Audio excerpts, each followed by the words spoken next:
Hello and welcome to the SuperShow podcast, a podcast about video games. And today, as always, I'm your host Chris, and with me, these two chuckleheads, we've got Jamie and Jonesy. How you doing, fellas? Not too bad, mate. How you doing? Good to see you. I'm sweating my fucking tits off. Yeah, we need to be upfront about the fact that we are on the tail end of one of the worst heat waves I've ever experienced in my life, and I produced buckets of sweat. I know nobody asked, but buckets of sweat in the last week. Are you just keeping them like out of camera sight? You know when people put buckets around to catch drips from ceilings and stuff like that? I just put them under me, and it catches everything. It's perfect. Wow, and then you take a bath in them, right? Oh, big time. Yeah, you got to lower your core body temperature, and that's one of the best ways to do it. I think that's actually going to be a stretch goal for one of our tiers on Patreon. It's just Jamie's sweat bath. Wow, yeah. At least we're not giving it away. That would be another level. We've got to make money. But yeah, if you didn't know, we are a gaming podcast. We don't take ourselves too seriously. We cover a lot of news and talk a lot of shit. And we are available not only on YouTube, if you are watching on YouTube, but we are on podcast platforms of your choice, fellas. I'm talking Spotify, iTunes, Google Podcasts, Deezer, Stitcher, iHeartRadio, the fucking Podcast Republic. I don't even know if that's one, but I just if it isn't, he just makes them up. Just making them up. Chris just makes them up every week. Yeah. Hell yeah. But yeah, so if you're listening on a podcast platform of your choice, thank you very much. But maybe consider going to the YouTube so you can leave some comments on the various bullshit that we talk, but also to see just how sweaty we are going to get through the duration of this podcast. Fellas, I'm going to say it now. Let's not jinx it. It's if I say it's going to be a 1 hour podcast, then we'll go over, but it's not going to be a the time limit that shall not be named. I think that's like inversely proportional. It's now going to be 3 hours because you said that. Yep.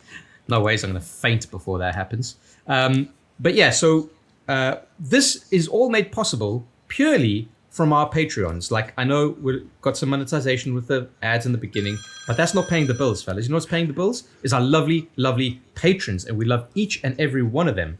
All right? Now, on our Patreon, if you want to sign up, you want to support us, you want to keep the dream alive, the Super Show dream alive, then head on over to patreon.com/supershow and super show your love with your wallets. I like it. I don't know. It's very good. It's getting a bit strained at the moment now. But no, really, go check it out. It's up to you. No pressure. Obviously, no one's holding a gun to your head. But we've got some interesting stuff there if you do, support us. So I think at a $5 tier, you get access to all of our back catalog of Patreon exclusive content. We're talking additional podcasts. We did some playthroughs with this really stupid fucking game called AI Dungeon. And we've done 2 spoiler casts up as we're speaking. The first one was Final Fantasy VII Remake. That was me and Jamie. And the last one that we did that actually went live 2 days ago as you're listening to this was The Last of Us Part 2 spoiler cast, where on the hottest day of the year, we all shunted ourselves into hot, sweaty rooms and spoke about a game for about, was it 2.5 hours? Yeah. It was long, I know that. It was fucking long, man. It was fucking long. I think it was our longest podcast ever of any kind, if I'm not mistaken. No. What's mad is there was second could have gone on. longest, I think. There's still stuff I could have spoken about as well. Yeah. I'm glad we finished it. Otherwise Yeah. we'd still be recording it now. There was one podcast we did that was almost 3 hours. Really? On the main channel? IIRC on the main channel, yes. Wow. I didn't know that, but that's Oh pretty man, impressive. look how shiny this forehead's getting. Oh my god. You're right, actually. It wasn't even that long ago. Yeah, no, it was very, very close. Anyway, I got some names, some patron saints, if you will, that, these guys really keep the dream alive. And that's Aaron Cameron, Athletic Gravy, which I got to say is an awesome name because I don't know how a gravy could be athletic, but, there we go. Talking about Brett Zerbrick, a.k.a. Shellshock, Freddie K. Official, Hacksaw Book Read, Javela Cujo, Leo Murger, Lonnie Thompson, Manuel Guerrero, Mindful Pig, Nathan Pierce, and William Sherry. And of course, the big boys, we're talking about Peaswad, The Dude Abides, and Skylar Music. They're keeping the dream alive. And so can you. Patreon.com/supershow. All right, fellas. Let's jump straight into the comment of the week because it kind of goes on from what we were discussing last week. Now, I don't want to spend too much time on this. I'm looking at you, fucking Alex Jones. Hold on, No, Chris, you're preaching to the choir because I don't want to spend any time on this. Like, let's wrap. All right. So this let's just note the fact that Chris picked this comment, so it's entirely his fault. It is my fault. This comment of the week coming from Throwing Cliches, which is a good name as well. I couldn't even focus 100% on the argument at the end of the last podcast because I just kept wondering if Mum and Dad Jonesy and Jamie will be getting a divorce, and then crying face. Who's going to be getting the car? Who's going to be getting the house? That's what we need to decide. I get the house, you get the kid. That's how it works, right? Yeah. And then I get to become a bachelor again. Live a second life. Yeah. All right, so for some context, we were arguing about the PlayStation 4's controller's compatibility on PlayStation 5 and whether it was a thing. Jamie came down on the point that if you're looking at it as a whole... Oh, wow, should we just move on? No. I don't think we need to do No, that. in fact, if we're going to do this, we might as well go through the comments of last week's video, see how many people agreed with it. No, I'm joking. No, I'm going to go for this, right? So, Jamie, you said that, yes, DualShock 4 controllers will work. Yep. Just like that. Yep. And Jonesy, you said unequivocally they won't. And we, regardless of who's right or not, because we're not getting into this argument again, because I will kill myself, we did ask people on YouTube to decide it for us in the comment section. And I would say that overwhelmingly people sided with Jamie. So I do Yes, apologize, Alex Jones, but you're wrong. So I think landslide would be the hey, term but you know what? You know what used. surprised me, Jonesy, is some people agreed with you. So you're not the only mental case in the world. So there No, you because go. there were some interesting cases, interesting people that actually went back and listened to the original bet, and then they came down exactly what I said, which was neither of us was right, which was what I originally said. Interesting is a good word for them, Jonesy. But there were plenty for every interesting individual. There were plenty of intelligent and rational human beings who thanked them for their support. Oh God! No, it's starting again. I'm cutting this No, off. no, Oh my! In fact, let's do some shout outs. Luke Radford, shout out to you. Zach Cook, shout out to you. God. Batman ate my shoe, shout out to you. ASB64, shout out to you. Erish, ASB64 didn't agree with you. Jamie's reading out names of people that didn't even agree with him. This is shocking. I just control left and typed in my name and was reading out every comment. Yeah, ASB64 said, Jamie, you're wrong, but so is Jonesy. See, Charlie, there was an Charlie interesting one Charlie that I Hawk, actually... Joseph McAllister. Okay. Jermu Salmonen, Brannon Christian. Fuck it, because you know who's ultimately right in all of this was me. All right, moving on. I want to No, hear. you weren't besides involved. The arguments, You weren't involved. Besides you were the out. arguments. You were out. How has your guys' You were a week spectator. Shut the fuck. You know what? Because of that, I'm not even going to ask you how your week was, Alex Jones. Jamie, how was your week? It was fine. I'll tell you one thing it was, as we've already hinted at, it was fucking hot. And do you know what you don't want to do too much of when you're sitting in like 34 degree heat and sweating your tits off? Live one thing, but sit in front of a TV playing video games. Because I don't know about you guys, but my PS4 sounds like a jet engine, even in like the middle of winter. And I'm convinced now that my TV just generates the same amount of heat as a radiator. So sitting 6 feet from it and playing video games all day doesn't sound that appetizing. Doesn't appeal, does it? Yeah, but regrettably, there were a few things that I needed to jump on in the past week, to the point where I haven't played or finished things like Ghost of Tsushima yet, because a couple of limited time things or hot fresh things popped up. I'll give another shout out, as I mentioned to you guys before we started recording, to Fall Guys, because I think Jonesy and I have since jumped on the retail version of that game as it is on PlayStation 4, admittedly still available through PlayStation Plus, so you don't have to buy it. And I think that game is a lot of fun. Hey, you wouldn't be the only one that thinks that. No, it's doing well, it's selling well, it's doing well on Twitch. And the thing I like about it, I was saying to you guys before, is that a lot of those... It's not really a Battle Royale game, but a lot of recent competitive games that I've kind of got my my hooks into, so to speak, like Warzone, I've always wanted to play with friends, and I've struggled to play it on my own. Like, I don't have the motivation to keep searching for a match, dying, when I'm just sat there on my own. But that feels different in Fall Guys in that it's quick enough and you get back into matches quick enough, and even a winning game doesn't last too long. So I've just been sitting there with a podcast on, just kind of playing this game and having a good time. Yeah. And like, it hasn't taken long for me to identify the events I don't like that much, and every time the fucking egg one comes up, I want to slip my wrists. But such is life, right? In life, you don't like every event, and that's true of Fall Guys. It's true. Fair. It's very true. But yeah, so Fall Guys turns out still pretty fun, but remains to be seen, going back to our initial discussion about that tech test, what its legs look like. Going to be an interesting one to track over the coming months. I will say I played a fair amount of Marvel's Avengers because the beta started, but I'm not going to get it too deep into it because the head honcho of Marvel's Avengers info, the guy who knows more about it than probably anyone on the planet at the moment, is also a part of this podcast. I think cares. The only one who cares on the planet is probably... So I'm actually going to leave most of that to him because he'll put it better than I would ever be able to. I'm talking about Jonesy, by the way, for anyone that isn't picking up on those vibes. There's no one assumed that. Yeah, there's not some mysterious fourth person that hasn't been introduced IGN? Yet. Yeah, exactly. The one I am slightly more qualified to talk about is EA's UFC 4, which is the latest UFC game that's going to be released this week at the time of recording, but went into trial period as a part of EA Access. So you had a 10-hour trial if you'd signed up to that. It cost like £3 or £4, so I just thought I'll sign up for the month and play my 10 hours.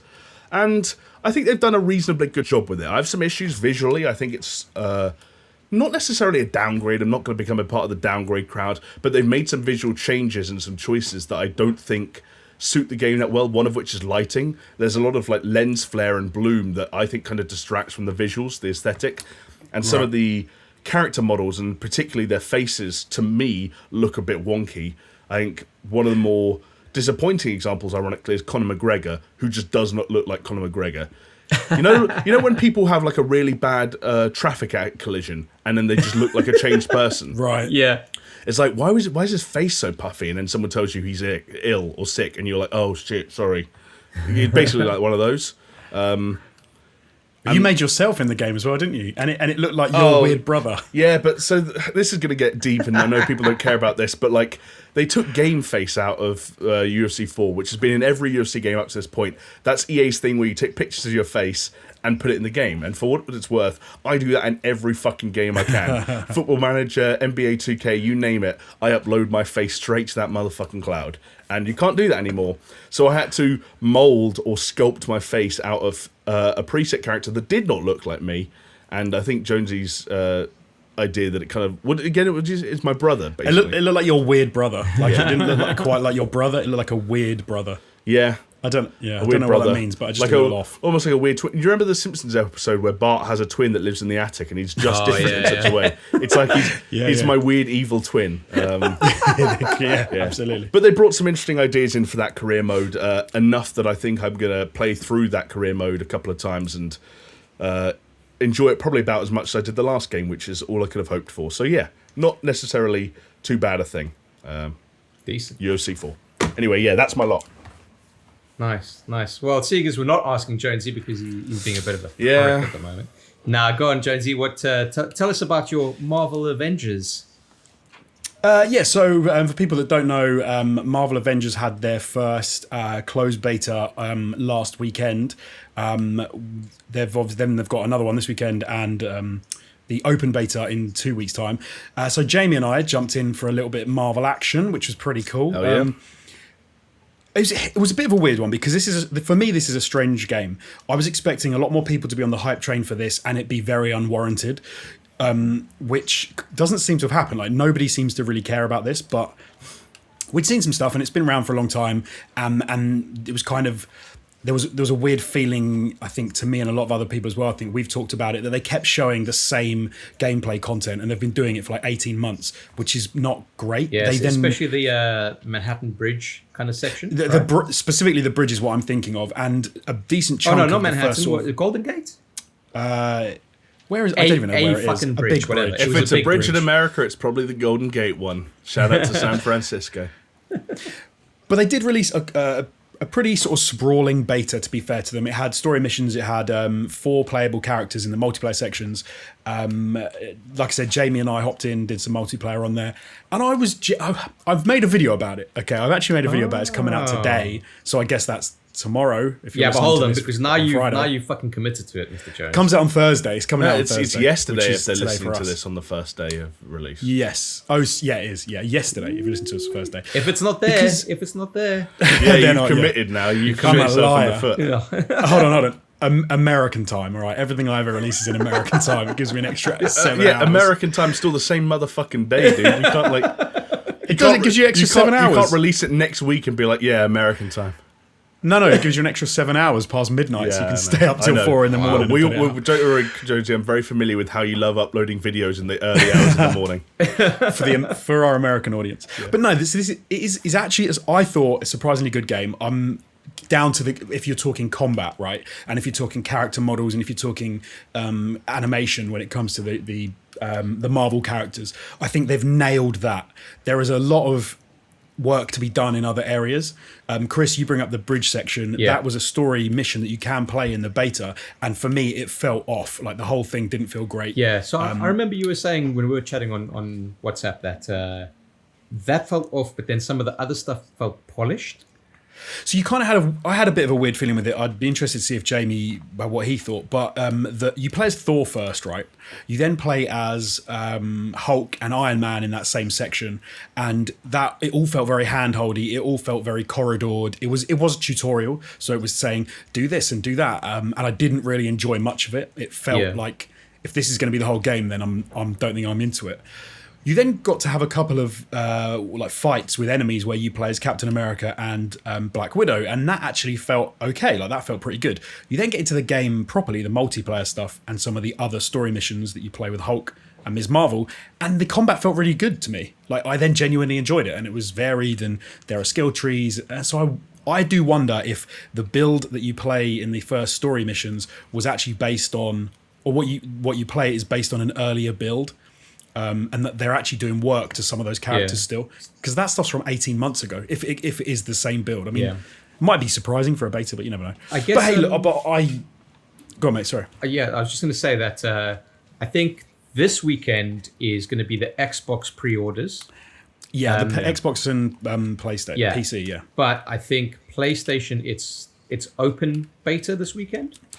That's correct. So by all means, give it a try and come back to this video and let us know what you thought about the combat and just the game in general. And the weekend after, it's open on everything. So that is the other thing about this beta. For as much as there's a decent amount of content, everyone will also have an opportunity to play this game before it comes out if you want to. So that's fair enough, Which you kind of feel like, given to how close to release this is, it's them standing behind the product they've made and saying, we think it's really good. We think playing it will get you to buy it, which is interesting. But no, it's interesting. Because that's the most I've agreed with you so far.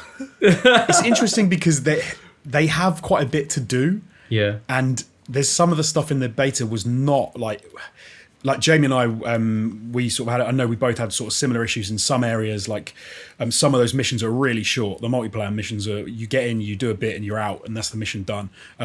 I found that some of the missions, you couldn't tell the difference between like a defense mission and an attack mission. You couldn't tell the difference between defend this objective, attack this objective. It was basically go here and stand here. Right. The AI is not great if you don't have anyone to play with. I had a few issues with matchmaking with randoms, and it was not brilliant.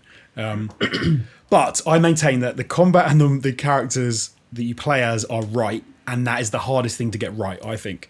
If they continue to release missions and add-ons and new stuff, then they can easily get it to where it's actually a very good game. I bloody hope they do. Yeah, I guess one of our concerns we were discussing last week was, what if it turns out to be almost a Destiny-esque kind of problem, whereby it's a decent game, maybe they polish everything and it plays really nicely and all the characters feel very varied, but they play nicely, but there's just not enough to do. Do you think do you think that's going to be the case? I think it might well be the case. Having played like the story stuff you play early on, like I said, wasn't great, and if that's indicative of what rest of the story campaigns feel like, or maybe they'll be better, but even if they have half the problems I felt with the first story stuff, then you're not going to be in a good position, particularly. Some of the other story stuff, like where you play as Hulk and Kamala Khan, they were much more enjoyable, but they were still kind of they were still very sort of basic in what you were doing. Yeah. And Jamie, so I had an issue with it, and afterwards I've realised, I don't know if I talked to you about it, but I'd see if you feel the same way. I was surprised that they kind of have aim bad guys, as in like one faction everywhere. I would like Destiny, if they'd have had different factions of enemies in different locales. Maybe they will in the full game. Yeah. But that really stood out to me actually after the fact. I guess when I think back on it, yeah, that was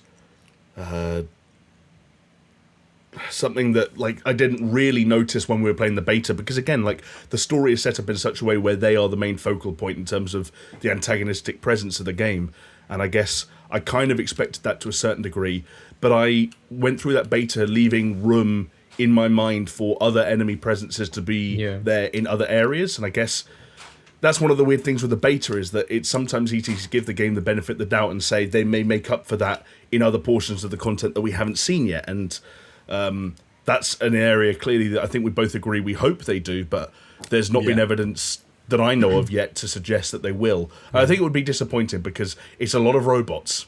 Yeah, it is a lot of robots. But maybe it's a case like remember in Marvel Spider-Man on PS4, where it was like, oh, these people have broken out of the prison, so now you had prisoners around the place, and then it's like, oh, and then you're gonna get fucking Sable coming in, and then you got those security forces around the city, and maybe that's what they're going to do. Like with each kind of like update or expansion or whatever it may be, it might be another force coming in, filling out the world with a very tight, I don't think that's going to be their. I don't think that's going to be their problem though. I think they've got bigger fish to fry. Honestly. Like what? Well, to touch on a few things that you guys were talking about just then, one thing that you mentioned, Chris, volume of content. I don't think the issue is going to be volume of content, as this beta has kind of demonstrated. You put so much in an open beta, or a closed beta as the case may be, and I think it's something of a flex. The issue is differentiating that combat, and I think that Marvel's Avengers is at the moment suffering or falling down a pitfall that was one of Destiny's biggest drawbacks, especially Destiny 1, which is that it can create big, lush environments that you can move through. It can create a combat system that can make the encounters and engagements you have in that location somewhat interesting, and it doesn't know what to do when you get there. And so they've basically got a handful of objectives that are their way of either like checkpointing a mission or finishing a mission. From memory, you're either destroying a few bits of machinery in an area, you're holding down a point, like an A, B, C, D point, almost like fucking headquarters or domination in Call of Duty, and stopping enemies from stepping in that zone, or you're doing it in one like circular zone.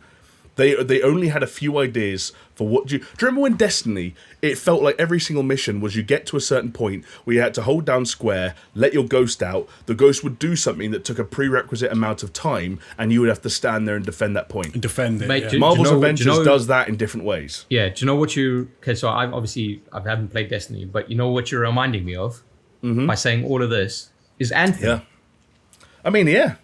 Anthem had all of these fucking things where it's like, this is the most, again, like a super lush world and really great visuals, and then all of a sudden it's like, I'm just doing like the most base fucking gameplay that's ever come out of gaming, right? They've got one thing right, which I think Anthem got wrong, which is effectively once you're into matchmaking and you have your strike team, there is no reason to leave that environment. You can stay inside the war table, you stay with your team, and you move and do different missions. And a lot of issues I think people had with Anthem, from what I didn't really play it, but from what I read and heard, was that it was kind of like you can go places and then you don't know what you're supposed to be doing, or then it's like getting into the sort of hub world area is nothing like it should have felt. You know, it was slow and boring, Jonesy, and you didn't know what you were doing. Just go watch my live stream of the fucking end of the beta. I got lost for like an hour. Yeah. So this is almost too far in the other direction in some respects. Like we played a couple of multiplayer missions where you easy to get into. You're into them. You do an objective, like Jamie said, like a really basic objective, and then it kicks you back to the war table. You pick another mission. You go in and you do a different mission with a completely different objective, but it kind of feels the same. Yeah. And because you're fighting the aim enemies I hate again that. and again and again, I and like hate that. you've got to rely on the fact that you're very engaged in the combat. And while I don't think the combat is bad by any means, it's certainly satisfying at times and makes you feel fairly powerful at times. And I'd also say they've done, from what we've seen so far, a reasonably good certainly good enough job of differentiating the different characters. And like Jonesy said, the more you explore those skill trees, the more different they become from one another. Yeah.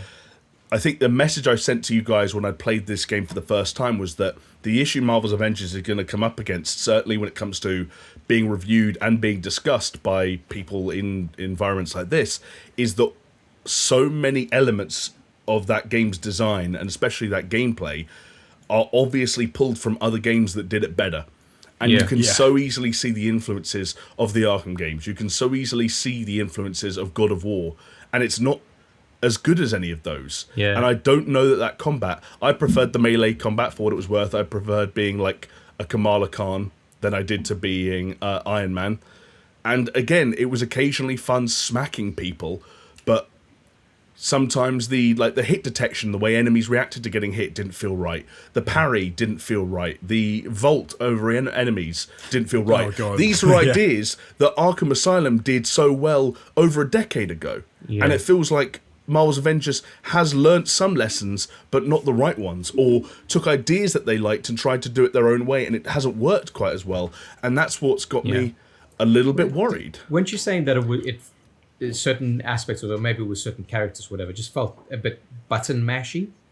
Yeah, oh yeah, like I got through the best part of that game, and Jonesy will step in here because he's explored more of that skill tree and what the combat could result in. But I played on the normal difficulty. I spent 90% of my time hitting square, and I didn't die ever.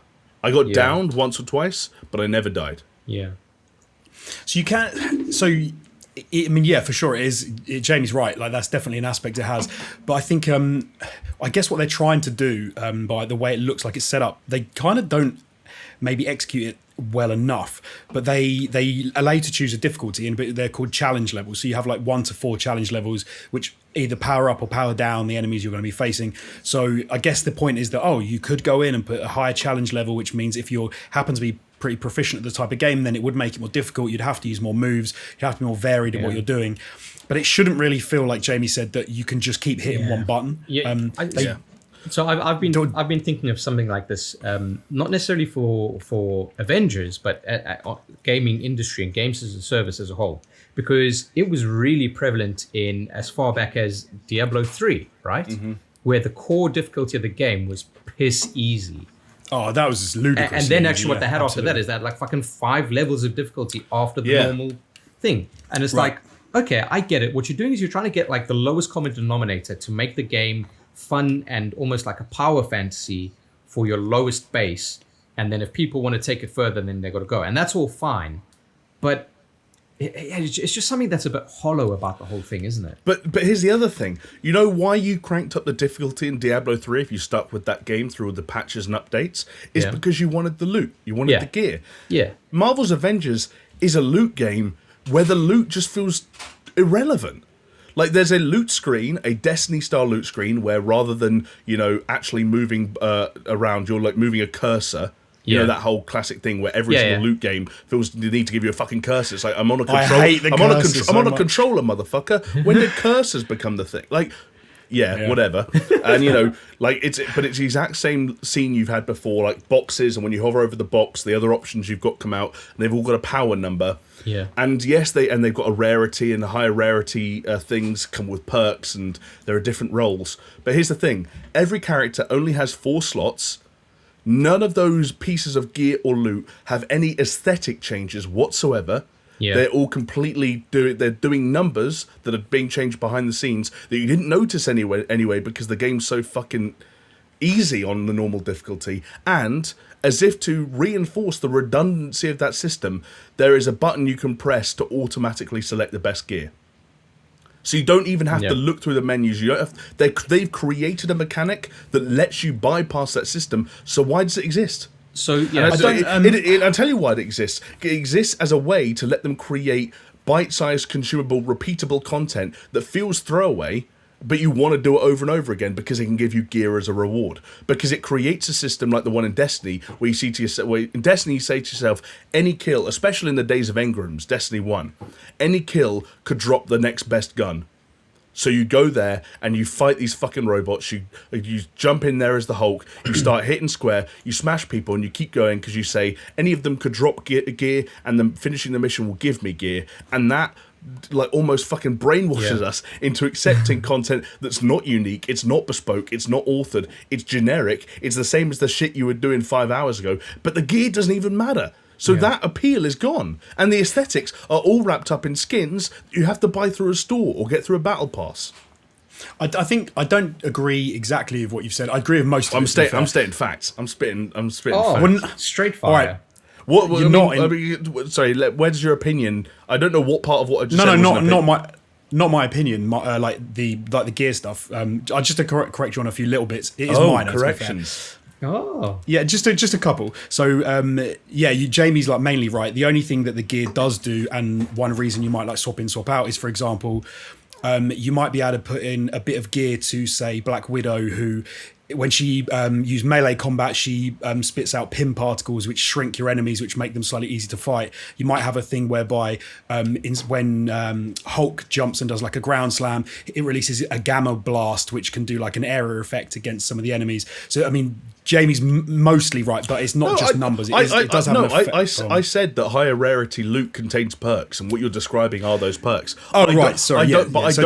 I don't see this being a game where someone says, man, I really want to get the god roll on Black Widow's fucking gauntlets where the pin particles are released. I don't see it. No, it's a minor thing as well, because even the problem is as soon as you've got that like as a buff or as a perk or whatever, you might then get a more powerful type of wrist thing, but actually it means that you get rid of your pin particle wrist thing just to get more damage, and then you go back to the numbers like James was saying. So I was just saying it's a minor tweak, but I noticed it a few times and I liked that it did it, but then it seemed to be quite redundant. Yeah.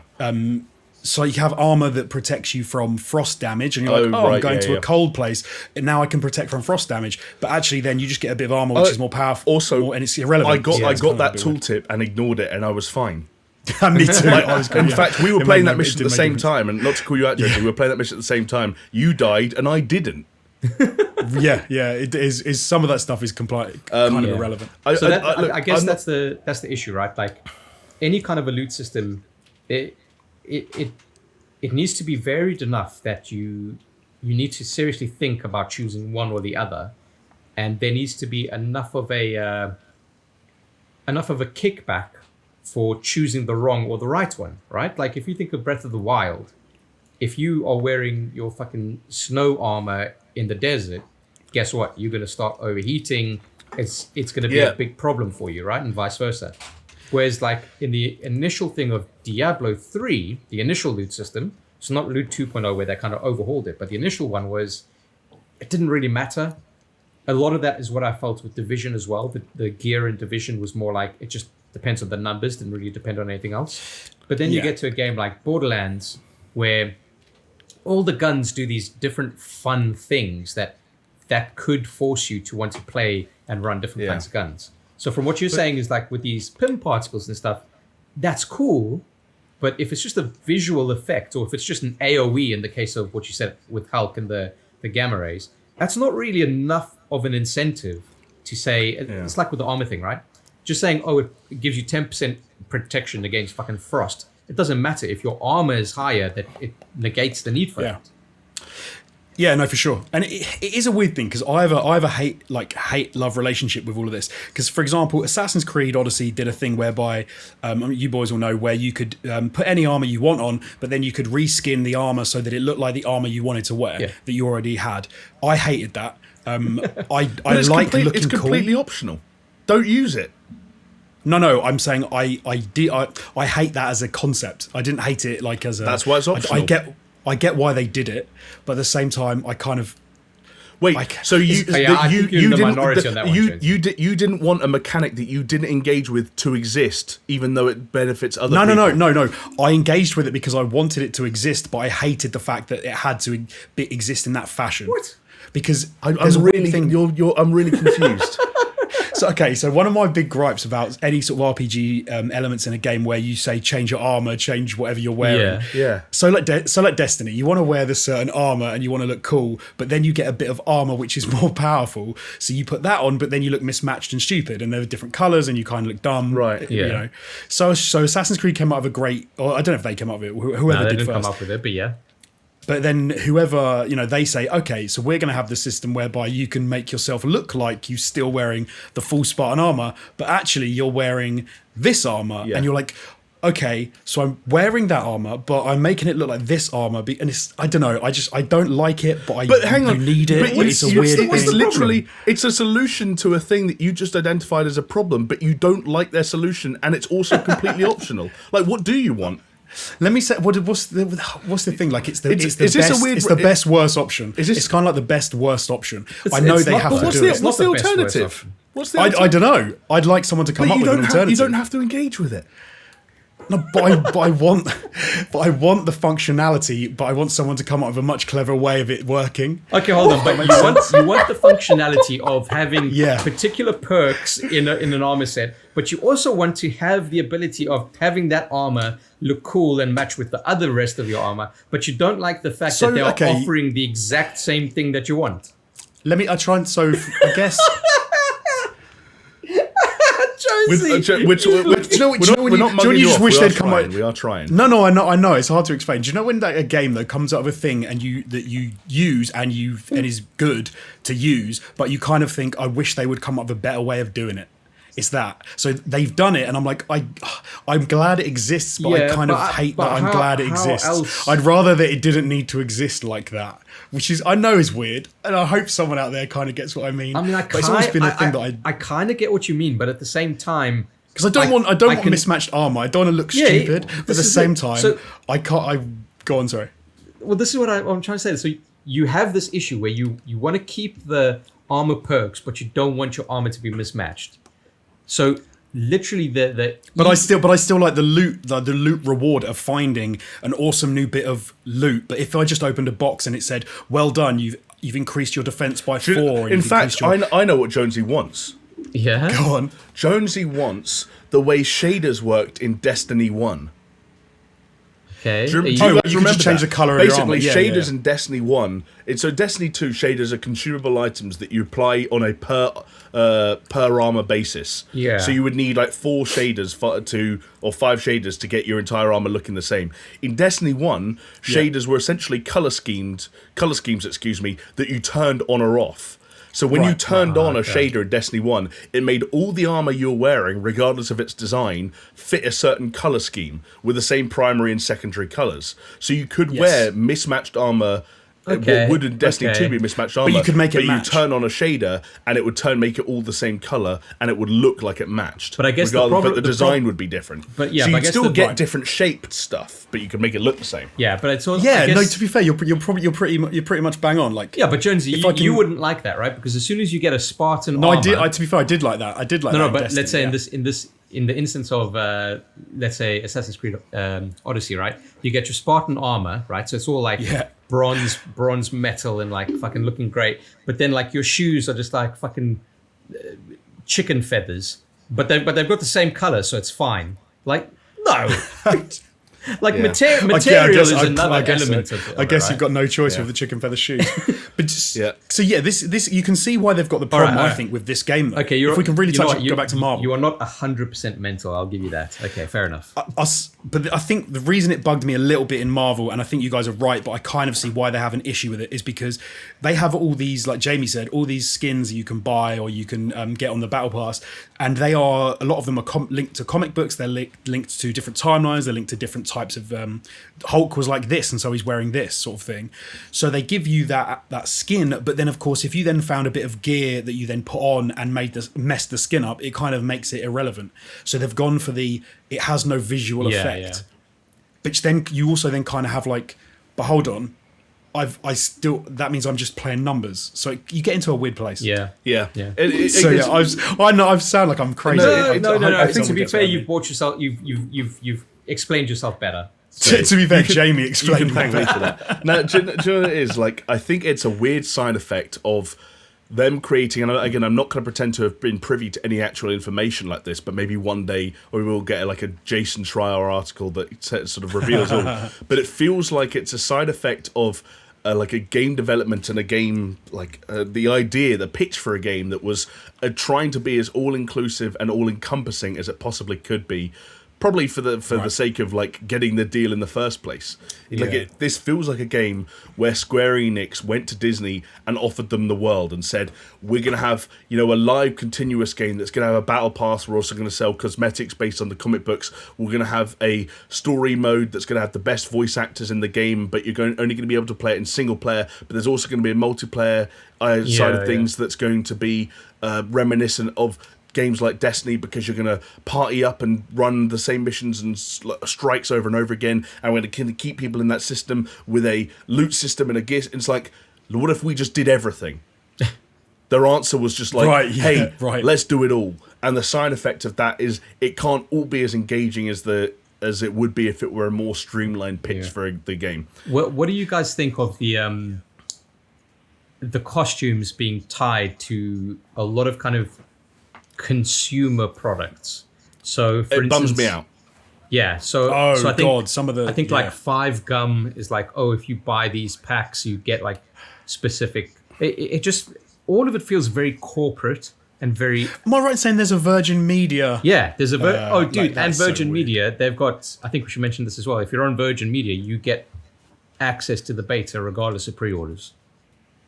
But it's almost like they've done exactly what Jamie said, but they also said to Disney, and we're gonna take all of these corporate brands and integrate them in a way that, like, of course AT&T are gonna have their own fucking Avengers armor, and yes, this other fucking, you're gonna have the Coca-Cola Avengers, like, fucking hell, it just feels so fucking morally corrupt and corporate. I've always assumed that's what Disney and comic books in general and Marvel are. Like, they are big corporate entities that. Well, Disney, for sure, you buy cups with the Avengers on. You buy any sort of merch you like. They churn that whole thing. Don't get me wrong, money. Dude, so but I'm not really surprised. It does suck. Let's imagine this. Let's imagine you're busy watching the live action remake of Aladdin. Okay, and every 5 seconds, Aladdin comes out in a T-shirt that says Coca-Cola. But you don't have to wear this. You don't have to wear the Virgin Media. No, but it just kind of like it rings.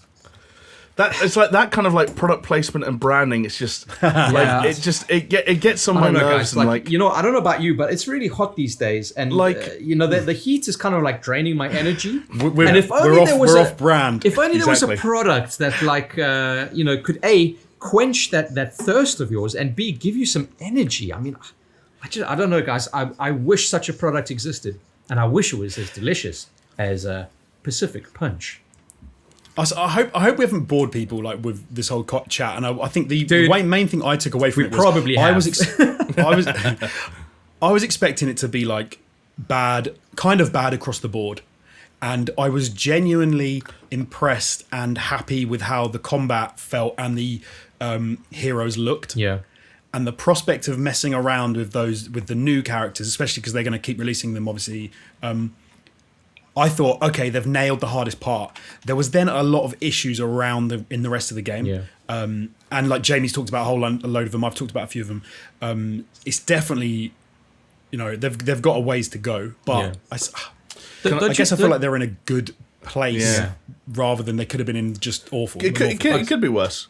Okay, we got to move on, but I just wanted to ask you guys one more thing, right? So the way it seems to me, obviously I haven't played, I'm going to play it this weekend, but the way it seems to me is when Marvel's Spider-Man came out, I was like, that looks cool, and then I played it, and I thought to myself, this is amazing. Like the way it plays, the way it makes you feel, the story, everything. Whereas this, it seems like fine for the lowest common denominator. Is that a fair assessment? I think to a certain extent, yeah. I think there's a lot of lowest common denominator stuff here. I think there's so much to this game. There's so many elements that they've tried to incorporate to make the perfect game for 2020 that the net result is no one element of this game feels elevated. Feels like a modern day AAA Crystal Dynamics developed, Square Enix published game. Everything feels like it's just the level below, and their solution to that is here's a lot of it. And there's one thing I will say that I didn't get to mention earlier that I think is really damning. I was playing this game, doing the story content that's in the beta, waiting to be able to play with Jonesy. This game did not get more fun in co-op. Yeah, fair enough. And I completely disagree with that. For me, I hated the story stuff. For me, I don't care about the story stuff either way. But for me, I thought playing with my friends would become taking it to the next level. For me, it was busier, it was noisier. Oh shit! It wasn't robots. Yeah, taking it to the next level, exactly. But it became busier, it became noisier. It wasn't clear where my friends were, what they were doing, how I could help them, how I can engage with them in combat in any way. I know they'd insinuated in previous trailers that you could do certain abilities that match up or link up with other players. Didn't see any of that. Maybe I was being blind or oblivious, but I don't know how that stuff works. And to me, I had less fun in multiplayer. Maybe that's just me, but... Well, guys, let's see, because I'm going to be on this weekend. Hopefully, you'll be on this weekend as well, and let's have a ménage à trois. Let's stream it. And I don't know. That'd be good. We could stream it. I got other things to stream. So going on to my catch up of the week. Boom. I got better things to do than stream with you fools. Well, because last week I showed off my Wii dongle, which will never get old, and I tried it out, and it's fucking cool. It works. And I've been meaning to stream Super Mario Galaxy 2, one of my favorite games of all time. The only issue is it's been so fucking hot that I haven't had the physical will to sit in a hot, sweaty box streaming. Dude, but also, my son is struggling trying to go to sleep in this heat. So he would be interrupting me every 5 minutes. But hopefully either today or tomorrow, we'll see how it goes with that.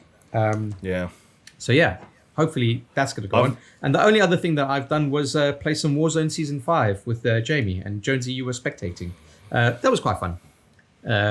Some decent changes to the maps, I guess. Obviously, the stadium being opened up and the train now working. But we never got to go on the train because we're just unclear how crazy it would be to get onto that train. Yeah, in fact... I love that they're really pushing it by biggest patch ever. And I'm like, that's not a bonus. What are you doing? Yeah. It was also kind of funny that I played with you guys and we were excited about the stadium and we were excited about the train. Left it for maybe a week or two and played it actually last night at the time of recording with some people who never stopped playing Warzone and are still really fucking into it. And immediate was like, we don't go on the train, we don't land in the stadium. So I was like, oh, great. I guess that's pointless. It's pointless. The people who are so into it, they're like, no, we don't do that shit. No, we're not landing in the stadium. We don't go anywhere near it. The problem with you and me, Jamie, when we tried to get onto the train, is obviously if you land on the train station, everyone's fucking landing on the train station. So that was the issue. And then the other issue was okay, well, if we don't land on the train station, we go somewhere else, and then we make our way to the train station. What's the deal with the train? Does it come back around to the train station? Is there set intervals? I'm sure there's an answer to it, but it's just playing it for that first time and that first run through of that new patch. We just had no fucking clue. Yeah, every time I was in a situation where I could have got on the train, it was it would have taken me out of the circle into the gas. Right. Yeah, so it's kind of weirdly implemented, I guess. But hey, I'd love to see having the stadium open is pretty cool. Can you just park a big truck next to the train track with some C4 on it, wait till the train passes by and blow some people the fuck up? I mean, that'd be fun to. That's not a bad strategy, Jonesy. But I've never seen that many people on the train. When the train goes past, I remember in Apex, the train going past, you'd be aware that people could be on the train. So far, again, in my experience with Warzone Season 5, I haven't been oh shit, there's the train, be careful, there might be someone on it shooting from there. Yeah. You just kind of ignore it. I guess the strategy would be get a bunch of claymores, get on the train, drop your claymores, get out of the train. Yeah. I don't know. We'll see. Anyway, I'll try and play more of that game, but I kind of suck at it now. Been too long.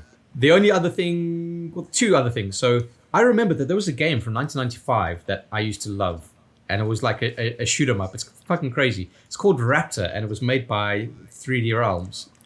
And for some reason, it popped into my head I fucking remember this game. I wonder if it's on Steam. And it is on Steam, and they have a 2015 version of it. So I've been playing some of that. So it's as craptastic as it sounds.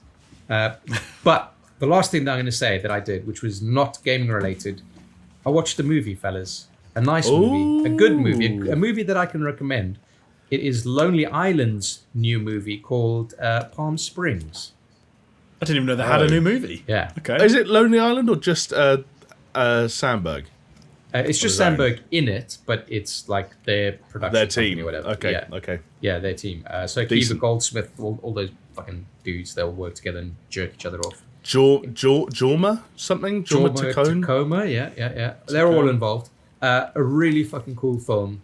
Really nice premise. I don't want to speak too much about the premise, but basically, Andy Samberg kind of reliving a day over and over, kind of groundhog style. Right. But it's good. It's good. It's fun. Definitely worth a watch. I think it's available on Hulu.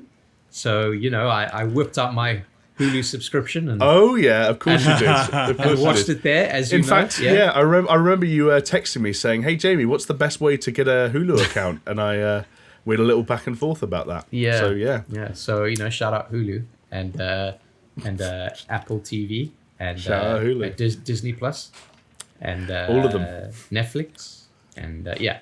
Anyway, so that's that. All right, guys, let's 51 minutes later, let's go into the news. Because it's a big one, boys. It's I don't know. I'd like to think it's the shittest news gaming-wise that's come out this year.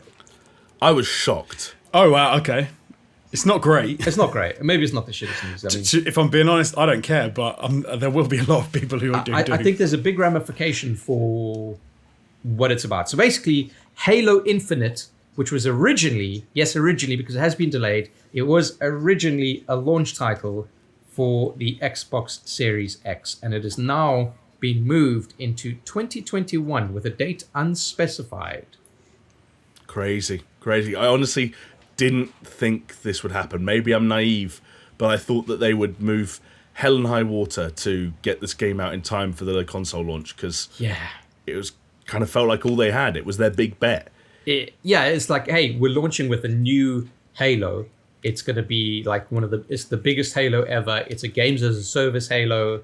It'll always be evolving. It's like, hey, that's, forget everything else that's going to launch with the Xbox. That is fucking huge. And that is what you would call a console mover, right? But it's not to be. Now, the interesting thing is that the Xbox is rumored to be coming out on November the 6th. Right? So... Yes. It's just a bit strange that November 6th is going to come out and there's not going to be a Halo on it. And the question is like, well, what is going to be on there? Right. I think not a lot. Yeah, there's this thing going around on Twitter where if you remove Halo Infinite from launch and look at Microsoft's messaging for the console, it now reads as new games developed for Xbox Series X and launching with Xbox Game Pass, including exclusives like The Medium, Scorn, Tetris Effect Connected, and more. Which I know more can encompass a lot of different things, but that doesn't sound like a console launch. Well, and don't get me wrong, like Xbox are the one of the two, or obviously ignoring Nintendo for the time being, that are positioning the launch of the Xbox Series X and this fall in general as not necessarily a big generational shift, but just the start of the building blocks for what they're going to build the next generation around, which are services and ecosystems. So this could have been worse, but as it is, it's still pretty not ideal, I guess. Well, I guess the problem is it's as you said, Microsoft's strategy is necessary. It's not necessarily, hey, buy the Xbox Series X. It's more, hey, get into our services. So from that side, that's not really going to matter all that much. I mean, obviously having Halo on a platform like xCloud or PC, that's going to bring a lot more people to your services. Yeah. But it's just, it almost, the case for the Xbox Series X was always kind of a bit of a hard sell considering what they're trying to do with their services. But now it makes it seem so much harder for anyone to want to buy Xbox Series X at launch, at least. We're getting to the point where, I wasn't going to get an Xbox anyway, but you start to wonder, what's the point in the Xbox Series X? You can play all these games in other places. Nothing, if it's not going to launch with Halo, then, if people want a new console, they're going to... I don't know. I wonder why they're bothering. The point is that it's cheaper than a PC. So it's almost if you're coming from a point zero kind of perspective of like, I have 0 platforms, what are you going to do? You're going to buy an Xbox Series X because it'll work on there and it'll work flawlessly. But then, see, I don't know. Yeah, no, that's a decent point. I was going to say, like, I don't know if you had to pick between an Xbox Series X and a PlayStation 5. I don't necessarily think that's a surefire thing. But for the people that are Xbox people, then for sure they're going to go Xbox Series X. Again, rumors are that Xbox Series X, the more powerful console, will be cheaper than the PS5. Yes. We don't know yet. That's always an amount, right? Because if it can be cheaper by 50 quid, 100 quid, and you're talking 500 to 400 pounds, I think people start to think, hey, that's a crap load of money one way or the other, and I'm not going to... Yeah. I think people will kind of be like, they're not going to make a decision about 50 quid or 100 pounds. Yeah. If you're talking half the price, then maybe, but... it won't be half the price. It will be exactly. quid. It'll be £100. Exactly. But again, like that's the cheaper console that can still market itself as the more powerful console in traditional terms. What I'm saying is it just seems a bit more tarnished that it's not launching. Like, it's not launching with any big games, fellas. Like, the PlayStation's going to come out and the PlayStation's going to be like, we've got fucking Miles Morales, a fucking Spider-Man game. Now, I had this question with Jamie the other day because he sort of mentioned this in our WhatsApp group, and then it sort of immediately made me go and look at what the PlayStation is launching with. And Miles Morales is not a full game, and there's not much else that you can sort of say. What do you mean not a full game? It's not a full game. It's a spin-off title, but it's not going to be fucking a 5-hour Spider-Man game, is it? But it's like a halfway game though. It's not even full price, is it? Is it full price? I don't think it is. I don't know. How long was PS4 Spider-Man? Didn't they say that this was like just I don't know. half the duration? My knowledge of that is skewed because I didn't just finish it, I platinumed it, and so it took slightly longer than I guess other people would have spent with it. But anyway, only game I've ever platinumed. It's like Jamie was saying, like, if you put like for like, and PlayStation's here and Xbox is here, and Xbox says we're launching with the medium scorn Tetris Effects connected, and then you got PlayStation who are like, we're launching with a Spider-Man game. We're launching what they'll probably launch with. I think they were hinting that Gran Turismo is going to be launch window.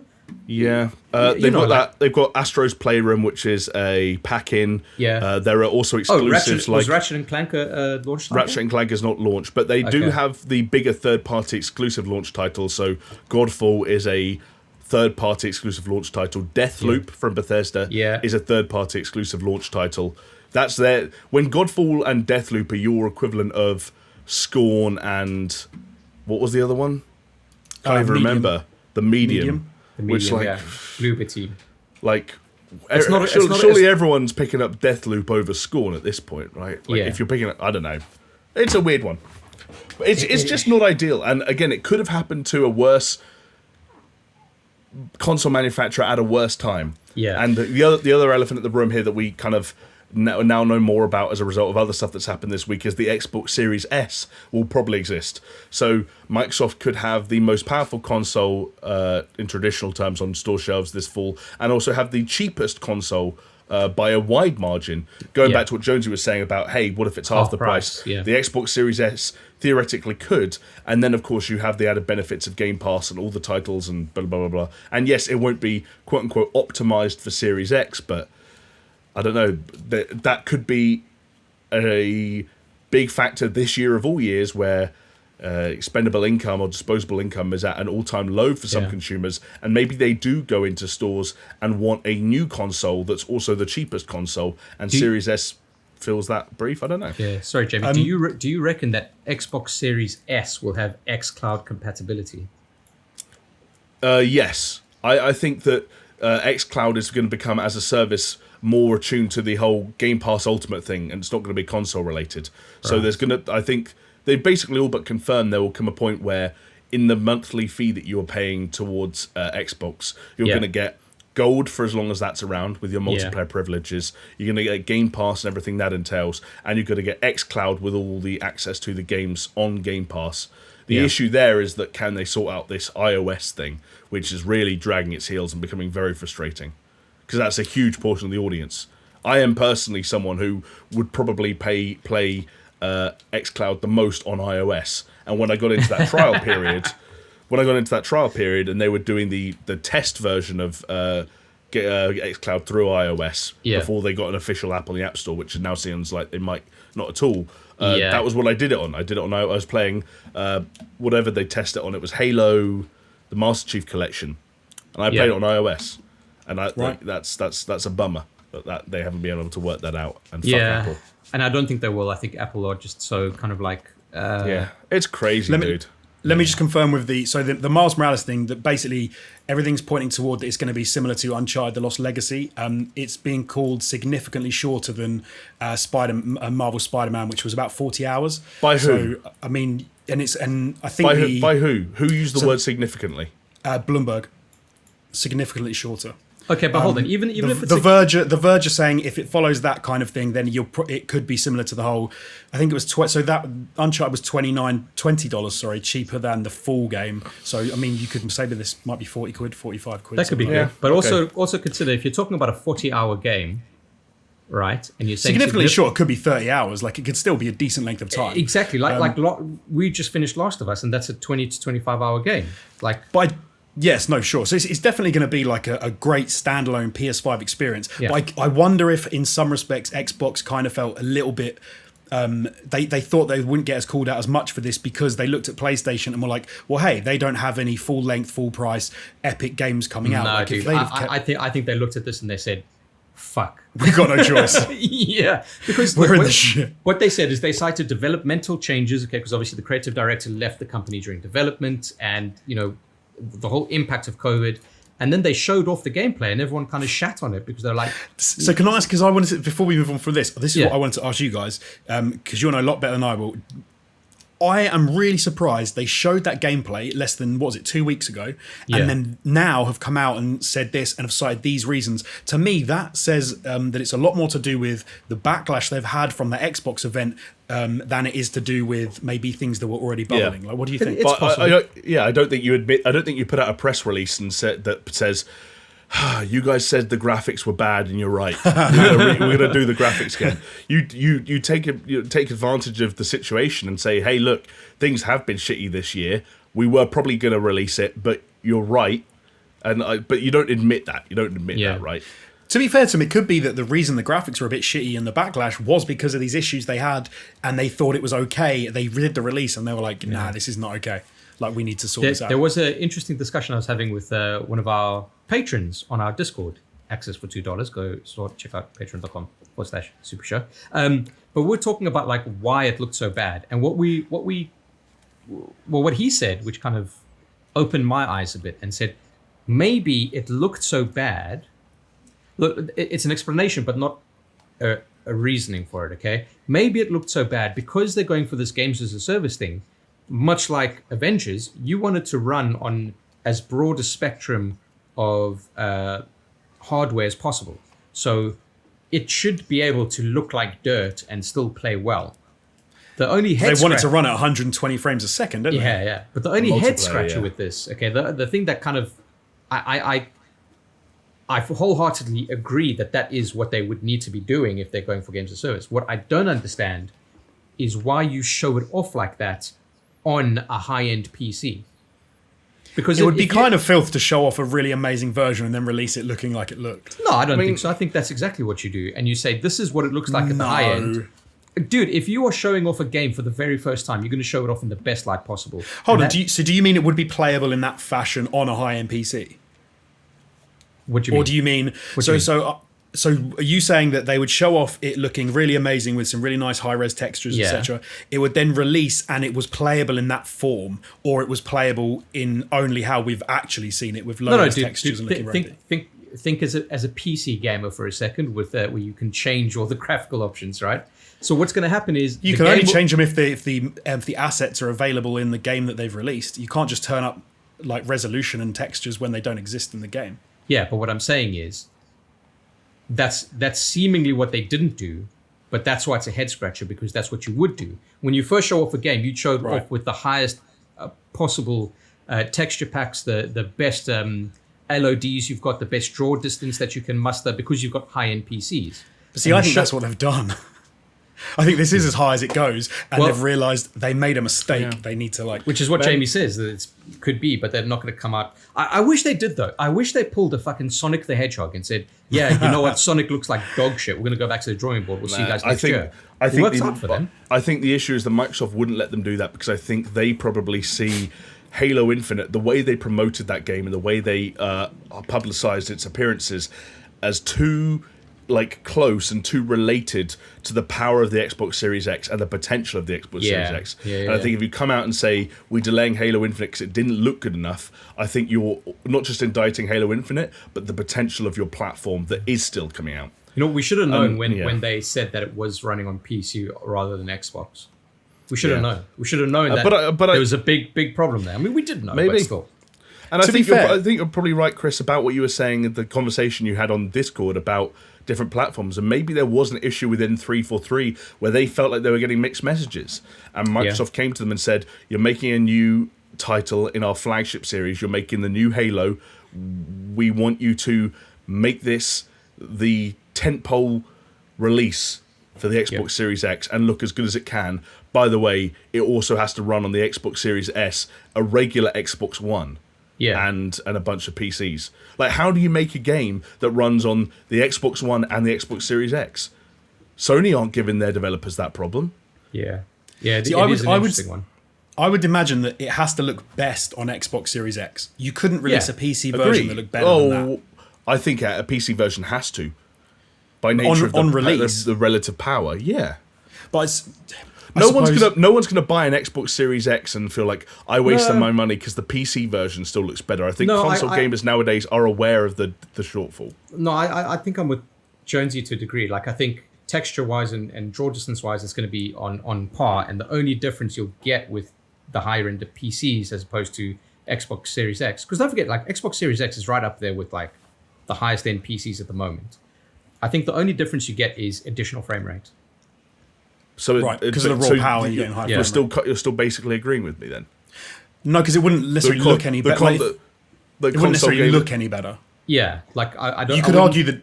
I wouldn't say that there's a high-end PC texture pack that's not going to be. Oh yeah, I'm not suggesting there's a texture pack that's not on the Series X, but I think the PC version will still be the best way to play that game, and I don't think console gamers would be particularly bothered by it because I think that's the message we've had beat over. At this point, if you don't own a PC, it's probably because you don't want to, and that's not going to change this generation, or it's unlikely to. I don't know.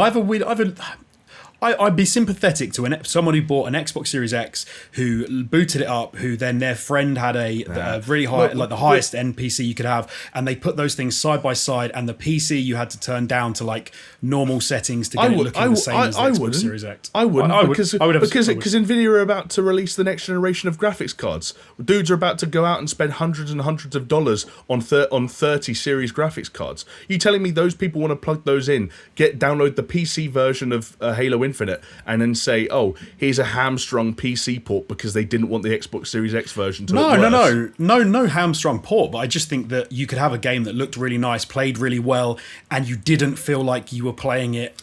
I'm not suggesting the Xbox Series X version is going to be markedly inferior, but it's always going to be at least inferior by some metric. Yeah, I think you guys are on the same page and you don't realize. Let's just move on. Sure. It's also getting really dark in here. Sorry, my lighting is I over the wondered place. if maybe you switched the light off or something. No, it's just like fucking clouds going. Hopefully it fucking rains because I'm dying here. See, you got to close your curtains, block those sun rays, baby. Don't let them catch you. They are mostly closed. It's just a sliver that's open because I was like, I need to get some kind of airflow here. Anyway, moving on. So the other big thing that happened this week was obviously we were treated to another Night City Wire episode, obviously relating to Cyberpunk 2077, fellas. This one was pretty cool because it delved deep into kind of like what kind of life path, as they're calling it, you'd be choosing. So you could either go a street kid, a nomad, or a corpo. And it's almost like choosing those at the start of your playthrough will change your starting area and change the... at least initial couple of missions from what I understand. But further to that, it'll open up further dialogue options throughout the entire game, depending on your, for lack of a better word, life path. So the street kid is almost like you're a fucking drug dealer with tattoos up your arms and shit, and you're a Crip and a Blood basically. If you're a nomad, you're basically a Mad Max redneck, and if you're a corpo, you're a corporate assassin. It seems. The video that they had for it was really fucking cool. Like, I came out of that thinking. Initially, I was thinking, "Oh, I'll just be a street kid." But watching it again, I was just like, oh, "Man, actually, they all look kind of interesting in their own right." What did you guys think of them? I thought they looked great. I think there was one sort of thing it threw up for me was I immediately, like you, Chris, was like, oh, I know which direction I want to take. But it actually made me think I'm going to have to start this game 3 times because I want to play the 3 different sort of ways to start that story. Because I think, some games obviously give you a chance to say, this is my backstory and it has some effect on the way what happens in the game. But this is literally saying, like you said, if you're a nomad, you start outside the city, you start in the no man's land area, and you kind of have to make your way into Night City. And they were even talking about the fact that you'll be able to see, the silhouette of Night City on the horizon and things like that. They also touched on how it won't just affect your backstory, but will affect what happens to you in the game going forward. I don't think they said how long in the game it lasts for, but they gave an example where if there's a mission in the game where if you play as a corpo or as a corporate, then you will sort of have a dealing with this corporate woman who's from this militaristic side of the corporate structure in the game, and you will kind of understand who she is and what stuff's going on and what she's about, and it will give you extra dialogue options to deal with a mission where you have to go and like get I think it's called a flathead robot back from a gang that's stolen it. If you're a street kid, you won't have those options because you just simply won't know like anything about the corporate life. You won't be able to talk to her. I wonder if you follow through that path later on in the game, though. So this is after a few missions. I understand this isn't like immediately in the game. This is once you've been playing for, I guess, a couple. But I think it might be just a couple of missions in.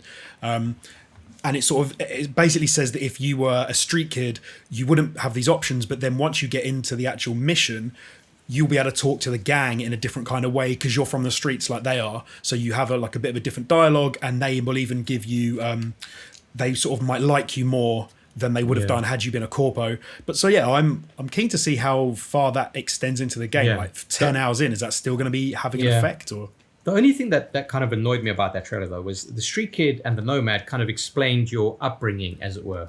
Like, hey, you were born on the streets and the gangs were your family. If you're a nomad, you're like, oh yeah, fucking grew up doing NASCAR. And then the corpo is just kind of like, oh, you're a fucking 28-year-old corporate assassin. It's like you didn't really get the background as to who you were as growing up as a corpo, which was a bit of an annoying thing for me because I would have liked to have known that. But ultimately, it doesn't matter. You're going to get your hands on the game either way, and you're going to fucking go. I wanted to ask you guys though. That was like the Nomad one. I didn't like when it went, you had your first kiss in a cornfield, or in a synth field or something. Like, what? Because the first one was like, you're a hard street kid, and then like you got diddled under the bleachers. It's like, what? Where's this gone? But really like strange. Like the aesthetic of the Nomad and that whole like Mad Max thing was really fucking cool. Yeah, that's cool. Yeah, and obviously it's gonna be cool because you're gonna start off outside of Night City in that mission when you start the game, and you got to go there. I think that's a nice touch, right? For sure. I wanted to get your guys' thoughts on what you might start off with. It's hard, man. It's a tough one. Especially because it bleeds into so many other elements of the game. There was initially a part of me that was lured to the idea of Nomad simply because of actually what you were saying, Chris, which is like, as Jonesy hinted at, we've seen games before let you choose a backstory that might influence other stuff, like Mass Effect let you do that. But this is the first time they've ever said, hey, the first couple of hours are going to be completely different based on which of these three you choose. And that's neat. And I liked the idea of a completely different environment to Night City being your introduction to that world. Because it just looked cool, and graphically I thought it was all very impressive. I've got it. Sorry, Jamie. I've got it. Oh, You play the game up until the point where you figure, oh, this is where it bleeds into the main thing. And then you stop and you go and you play the game as the other faction. And then the other faction. And then you've got 3 different saves. And you're like, you know what? I'm going to carry on with this one. It's a good idea as any. Not bad. But yeah, sorry, carry on. What am I going to pick? I don't know. I think there's something about street kid that speaks to the way that I thought. What's the character's name? V. Yeah. V. That I thought V was being presented in trailers and pre-release material. Totally. And there's something about like sticking to the narrative it felt like they wanted to create originally. I get there's player choice and player agency, but I can see Street Kid appealing to me in certain respects. I Plus, get what like you're saying. that's what I am. I'm a kid that grew up on the wrong side of the tracks. You know, I had to deal with my fair share of hardships, and I can see that. I'm a street kid, basically, is what I'm saying. I think, Jamie, you got to wait for the DLC where there's another life path included called Private School Prick. Yeah, average middle class suburban life. It's like, yeah. How did you get into this life? There were ways of making that joke that didn't have to include the elements that you chose to include. But there we go. Hey, wow. I'm a private school prick, so there you go. So I'm the only commoner here. Well, but maybe that explains we knew why this, Alex Jones. We knew this. We did, but maybe that explains why you two are getting you're fetishizing the nomad and the street kid lifestyle, whereas I'm the only one who's like, I'm starting that as shit as corporate. My thing was a joke until Chris had to go and make it fucking real. Like, I'm a little bit taken aback almost. So for me, it's going to be corporate, and I'll tell you why. Like, because I think you guys said like it was quite annoying actually. Sorry, no, Jonesy, you don't actually have to explain why you're going the corporate path. Just tell people to re-listen to the Marvel's Avengers section of the podcast. and show them your bank account where it's just been inflated by a company called MRVL. Do you know what? I would sell out. I would sell out so hard if Square Enix reached out to me to give me some money to push Marvel's Avengers, and it wouldn't matter because nobody would give a shit. But, watch out for the hashtag ad in Jonesy's live streams. Yeah, for sure. Sorry, Jonesy. Actually, though, why corporate? Yeah, why corporate? So, I think Chris said about like the fact they didn't touch on it, which kind of bugged me a little bit because I've always thought corporate, but because I kind of want that Blade Runner, Takeshi Kovacs kind of feel, and I like that sort of you were corporate and then you turn and then you become. I imagine you become someone with like a conscience, which I get. So at least being a corpo and then becoming that, I suppose it'd feel more. I like that angle in the story of V. Yeah. But Jamie, you're actually right. No, I hadn't thought about it, that they have always presented V as kind of like a street kid, and it may feel odd to start in a different place. You know what it kind of felt like, actually? It felt like they've made the game without any life paths, like all the stuff we've been shown. Oh, right. Where it's like your only Kind choice of, was a street kid. And then they thought, actually, maybe we can add in some other shit here. And they added Nomad and Corporate. That's what it feels like. I think the other thing the life path touches on, and this to me, mate, had a bit of an effect, and I'm not sure why because I haven't played the goddamn game, but the character of Jackie in that game seems really cool, and I really want to be Jackie's mate, and the different life paths actually have you meeting Jackie and getting to know Jackie in 3 totally different ways. So I think if you're a street kid, you know him and you're friends in one way. I think if you're the corpo, I think you're trying to steal a car and he comes and like grabs you and throws you on the floor. Yeah, that was the previous Nightwire trailer, right? Yeah. And so that was kind of an interesting take. Like how? Sorry, Jamie, go on. Not to make it awkward, but did Jackie dies? Is that Jackie confirmed? dies? Yeah. It was in a cutscene. Well, that was in that Jackie dies. cutscene trailer, right? So, like, which is like a weird decision. When they did that, I thought that was them walking back the Jackie stuff, but they haven't. No. Okay, weird. Okay. Yeah, I don't know how that's going to fold into the game, right? That seems blind. If it's a choice, like if Jackie doesn't have to die, that'll be because if you then get Jackie killed, you're going to feel like shit. Yeah. But, man, yeah. I don't know, man. Like I said, my initial reaction was street kid because much like Jamie, I did grow up in the street. The back street. You're like Jenny from the block. Like you looked at the street from your penthouse window. Well, yeah, I'm Chris from the block. Not really. Yeah, it's more like middle class kid thinking that he's more street than he is. But no, a street kid was kind of cool, and I definitely like the kind of aesthetic of it with like the fucking tat sleeves and the fucking graffiti and all that stuff. But then they showed Nomad, and Nomad was like, oh, but that's kind of cool because it's that Mad Max kind of style. And then they showed the fucking Corpo, and I'll be honest, I wasn't on board with the Corpo whatsoever until they said you're a corporate assassin, and as soon as you've killed the targets, they're going to send someone to kill you. And I was like, I want to be a part of that story. Yeah. I don't fucking know. I might just have to fucking roll a dice on it or something. It's like that the corpo shit sounds like content you don't want to miss out on. Yeah. Just because you picked another thing, which could be this weird, awkward side effect of this very cool system, is that maybe you do have to play at least the early stages of this game 3 times to get all that content. I don't know. I said, just save it. Just don't even go into the main story. Just play them in 3 different save slots and then decide. An interesting one, which actually I want to get you guys' take on this, because one of the other trailers that they showed off in the info that they were giving was about the weapons, and I'm really glad that they did this because weapons are such a big part of this thing. Like, it's not an FPS game; it's an RPG. We have to remember that. But you're still killing shit in this game quite often. And they had a really cool trailer showing the different types of weapons that you will get in different categories, etc. But I wonder if, at least in the initial part of the game, depending on which life path you go for, is what weapons you're going to start off with. So this might change the way we look at who we want to get started as. So they showed off this trailer. Oh, fucking hell, I'm getting really hot and bothered here. They showed off this trailer with all these different weapons, and they got stuff like smart weapons with like tracking bullets. So remember like the auto pistol in Titanfall 2, where it's like the reticule is just like this half the size of the screen. Anything in there just fucking targets and kills. You get power weapons that can kind of like rail guns, aren't they, Jonesy? It's like magnetically thrusting metal into someone's skull. I think that's the one they said is like penetrate cover and shoot people behind walls. Oh yeah, penetration's always good, my friend. But yeah, they showed off a lot of kind of the weapon customization. Like, I don't know, those weapons just look so fucking cool. And at least from the trailer, I mean, obviously it feels different when you play it, but from the trailer, they looked like they felt good and suitably powerful. Like fucking the one dude took out a shotgun and blew off a dude's head, and it just felt fucking visceral and cool. They did say there's like an 8-chambered shotgun that if you're close enough to someone, and I guess it's your power level's enough, you can basically cut them in half with it, which is always fun.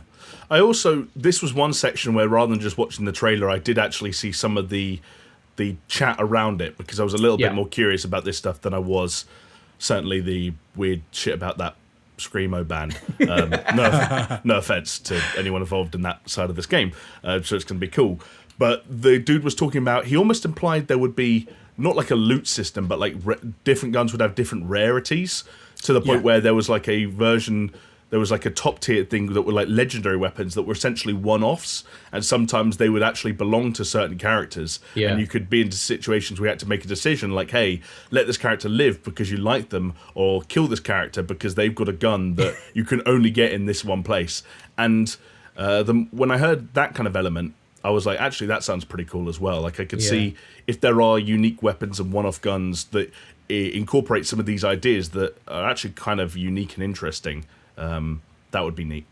Yeah, really cool. For sure. What I also appreciate is that the weapons can change, their aesthetic model will change depending on what mod you have attached to them. So that's really cool. So like different scopes, different, I don't know, fucking all these things.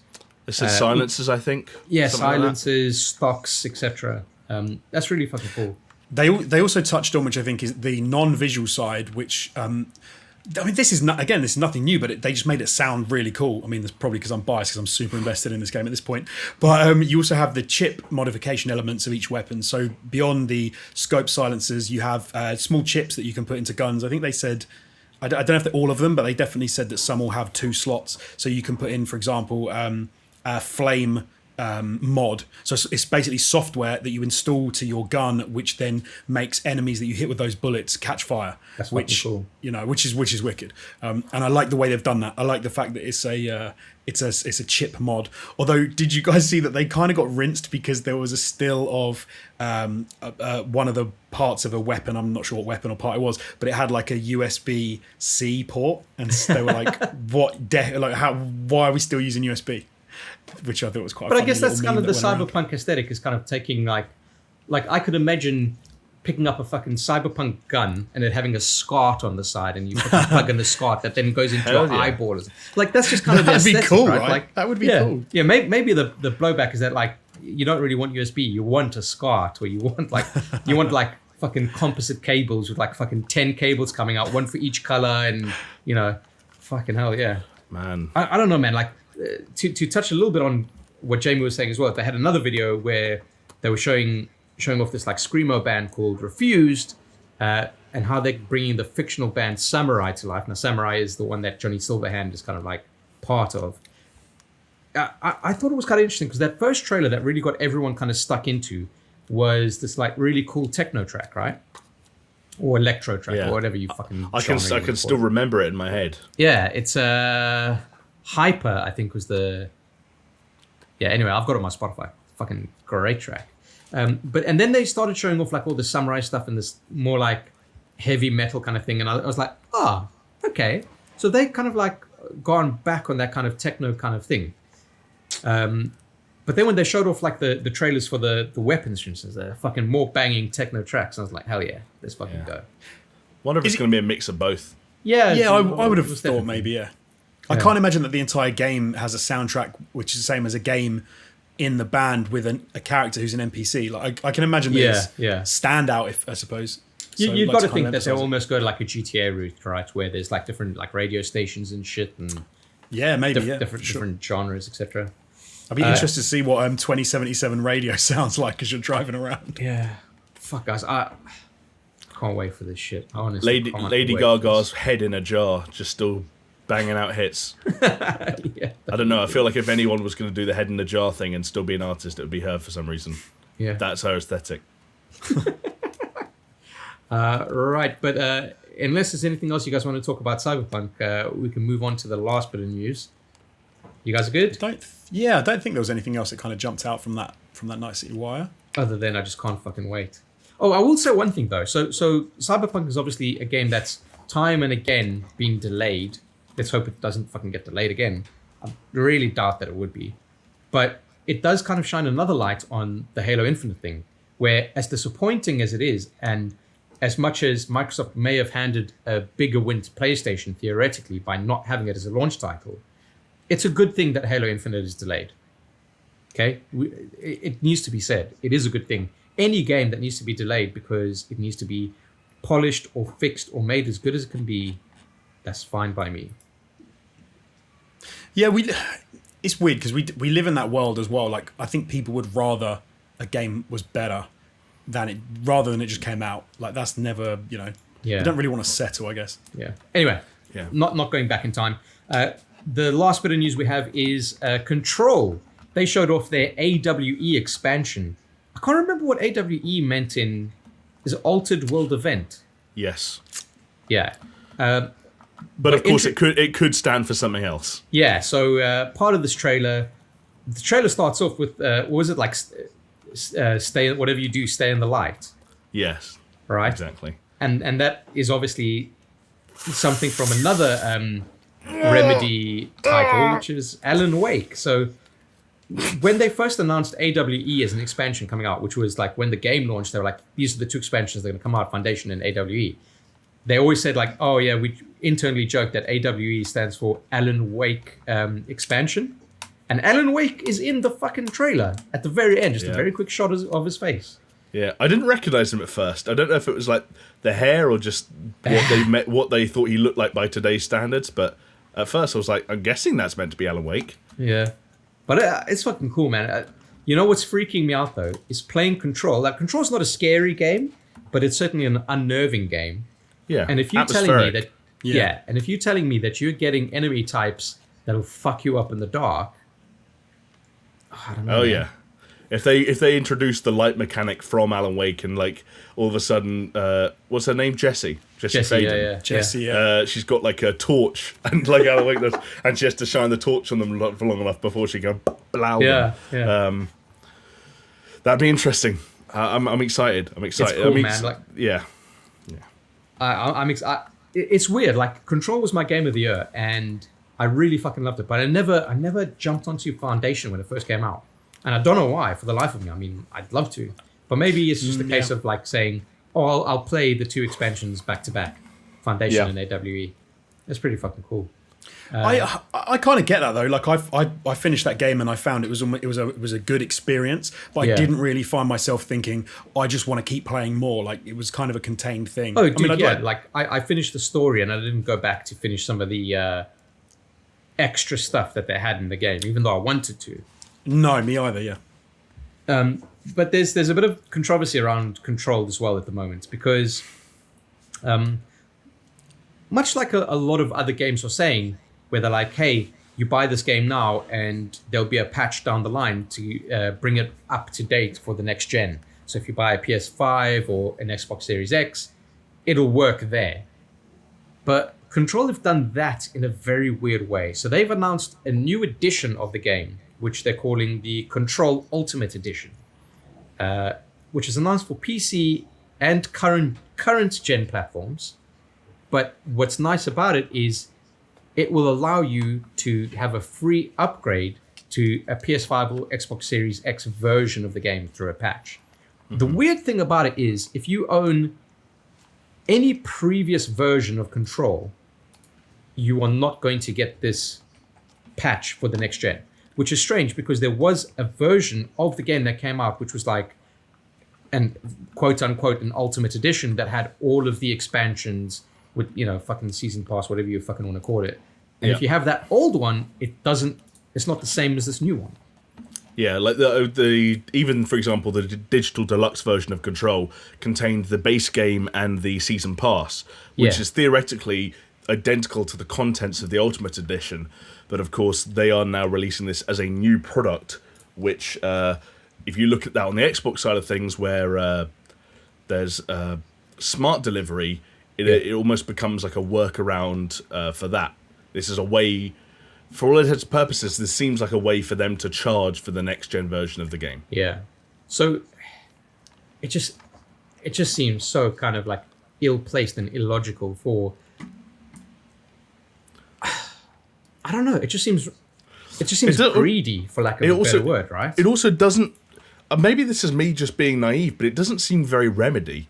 Like I always thought they were kind of like a cool company who kind of understood what people wanted, and the way they handled Control's post-release stuff and the updates and a lot of the patches and new bits and pieces of content they delivered prior to the Foundation. Like, it seemed like they were going about it the smart way. And I know there were lots of rumors around how Control didn't sell particularly well, but like, surely the argument isn't don't create another way to try and sell the game, honor the people that did buy it to begin with. Yeah. I don't know. It's just very strange. And it seems like a strange thing, because it almost begs a question, like, why have they done it? Like, I'd love to know the reason. If it was a case of, oh well, we don't want to have to do the work for this version because this ultimate version is different. So the patch is going to. It's one of those. It's a little bit bizarre to me. I don't know enough about the industry and how they make games to know. Like, but I would love to. Well, it's the weird thing is this. So Jamie touched on it, is like, hey, it didn't sell. It sold fine, but it didn't like blow away anything. And you almost have to think to yourself, in a way, the people that supported you, this is like insulting them, right? Because the people that supported you to begin with, you should be like, you guys fucking trusted us when maybe some other people didn't, so here you go, right? And instead they're just kind of like scorched earthing it and saying, well, fuck it, you know, if you want to play this game on the next gen, you got to buy it again. And I think, Jonesy, before we started recording, you were saying that it actually would have been better if they just didn't have this upgrade path and they just said, hey, there is a PlayStation 5 and an Xbox Series X version that you can buy. And that probably wouldn't have been as contentious as what they've done. That would make a lot more sense to me, because it effectively, because like you guys are saying, effectively what they're saying is you need to buy the definitive, whatever they call it, the Ultimate Edition, and then to get the upgrade. But the Ultimate Edition is not coming out until just before next gen releases anyway.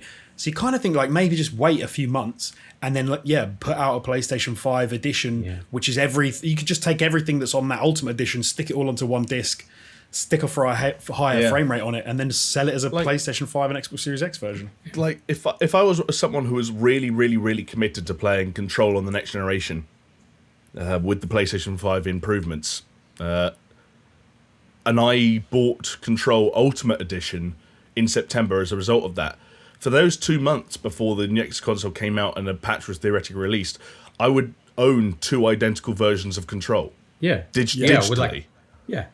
Which is with crazy. No difference between them. No difference between them. Yeah, we just did that together, Jamie. Yeah. You know, a little bit of a Easter egg for people watching on YouTube. We're in sync. Yeah, it is kind of weird. I don't know. I would be surprised if they don't change their idea there. It's one of those situations where, like, you got to be careful when you talk about, like, fan feedback leading to direct reversals of decisions. But this is one where I do hope they listen to the crowd, so to speak, and recognize that this is not just a bad decision, but also the start of a potentially slippery slope where you don't want, like, Remedy and 505 of all people to pave the way for other publishers to think this is okay. Like, when the EAs of the world are out there saying, yes, you can upgrade for free, why is Control different? Yeah. It's strange. And it's funny that you said you would think that Remedy were a bunch of cool dudes and they wouldn't do this. I would say the same about 505 games. But it does just go to show you that at the end of the day, you know what, like, the money men fucking rule the world, right? But again, like, the money men, like, Bethesda have confirmed that Doom Eternal's upgrade will be free. Ubisoft have confirmed that Valhalla's upgrade will be free. EA have confirmed that Madden NFL's upgrade will be free with some caveats. Square Enix confirmed that Marvel's Avengers upgrade will be free. Like, the money men are making the right decisions, and the small money men are making the wrong ones. I don't know. Yeah. Do you guys wonder if this could be almost like something that happened in reverse, right? So I wonder if what happened was Control came out, they had some DLC that came out. It was a cool game, like you said, maybe undersold. They were like, we're making this Ultimate Edition. It's coming out a few months before, or not long before the next gen releases.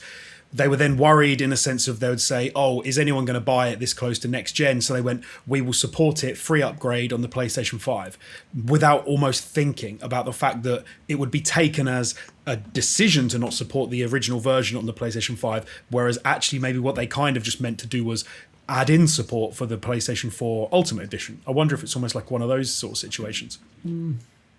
But I would like to think it was that. I would like to think it was a dumb decision as opposed to... The problem is that effectively this product that they're going to release exists. Yeah. Like, as soon as you buy this product, as Jamie said, and you have the previous product, it's like for like exactly the same. It only changes further down the road. Like, it just doesn't make any sense to me.